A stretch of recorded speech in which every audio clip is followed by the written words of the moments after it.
আসসালামু আলাইকুম। আপনারা সবাই কেমন আছেন? আজ আমি চলে আসলাম মালয়েশিয়া পাম অয়েলের বাগানে। আজ আপনাদেরকে দেখাবো পামের গাছ কেমন এবং পামের গোটা কেমন। এই দেখতে পাচ্ছেন পাম অয়েলের গাছ।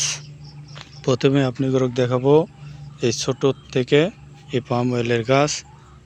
হ্যাঁ, দেখতে পাচ্ছেন এটাই হচ্ছে পাম অয়েলের বাগান।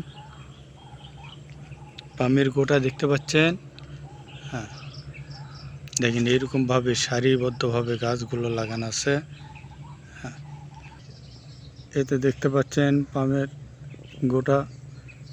পামের গোটা দেখতে পাচ্ছেন। এক এক এক একটা গাছের 10-12টা করে গোটা হয়।